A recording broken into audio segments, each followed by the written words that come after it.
নির্বাচনী আঙিনায় তারা এসেছিল। তো নির্বাচনী আঙিনায় এটা তো আসলে একটা ব্যর্থ, কোনো সন্দেহ নেই।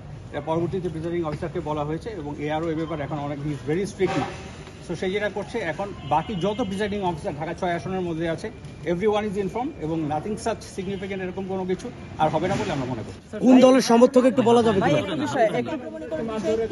না, এখন পর্যন্ত আমরা এরকম কিছু মনে করছি না, কারণ এই ব্যাপারটি খুবই সুইফট। আর্মি অন দ্য স্পটে উইদিন 5 মিনিটস আমরা চলে আসছি। পুলিশের টিম আমরা এখানে দেখেছি, আনসার তো আপনারা জানেন এখানে আছে, এবং এছাড়াও যে প্রিজাইডিং অফিসার তার যে টিম সবাই আছে। So it is very secure. এবং এখান থেকে আমাদের যে বললাম যে উইদিন 5 মিনিটস আমরা আসছি এবং এইটা কালকের জন্য একই। সো আই এম শিওর যে এখানে কোনো কিছু হওয়ার কোনো সম্ভাবনা নাই।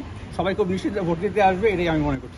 একটা প্রশ্ন ভাই একটা প্রশ্ন, আজকে এই ধরনের ঘটনা ঘটছে, আগামীকালকে ভোটাররা কি নিরাপদে আসবে এরকম? অবশ্যই। আমি তো হোয়াইট প্লাস প্রো সেনসিটিভ স্কয়ারে মাঠের বাইরেও তো আমরা এভাবে দেশপ্রেম দেখাতে পারি।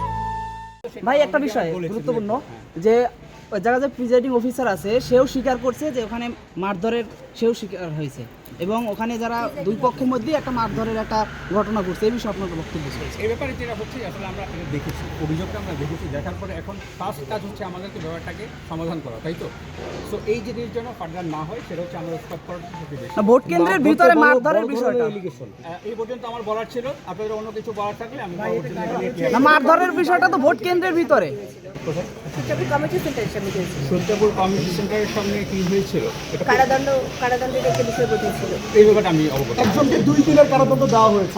আচ্ছা, এটা জুডিশিয়াল ম্যাজিস্ট্রেট। এরপর আমরা শুনেছি একটা দলের ভোট প্রধান এবং তার সাথে কিছু টাকা এর সাথে এরকম একটা ইস্যু আমরা শুনেছি। পরবর্তীতে জুডিশিয়াল ম্যাজিস্ট্রেটের মাধ্যমে এটা 2 দিনের দেওয়া হয়েছে।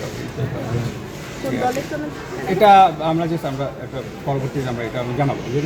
আরেকটা বিষয়, এখানে যারা উপস্থিত যখন ছিলেন, জি, আমি নিজেও ছিলাম, তখন একটা অভিযোগ এসেছে যে আমাদের নেতা কোনো এখানে নাকি ব্যালট বক্সে দিয়েছেন, সেই সময় বিএনপি নেতা কোনো বাদে এই সময় একটা সংঘর্ষ তাকে জিজ্ঞাসাবাদের জন্য আপনার পরে ভিতরে পরবর্তী সাংবাদিকদের উপর ভেতরে প্রবেশ করে দেওয়া হয় না, আপনারা দেখার কথা বলে। ব্যাপারটা হচ্ছে কি, এখন আমাদের জন্য সবচেয়ে ইম্পর্টেন্ট হচ্ছে এই জায়গার সেফটি। কালকে যেন অবাধ সুষ্ঠু নির্বাচন হয়, এখানে যারা ভোটাররা আছে, আমাদের ফোকাস কিন্তু আজকে ভোটাররা কালকের জন্য, তার জন্য নিশ্চিন্তে এখানে আসতে পারে। That is the main purpose.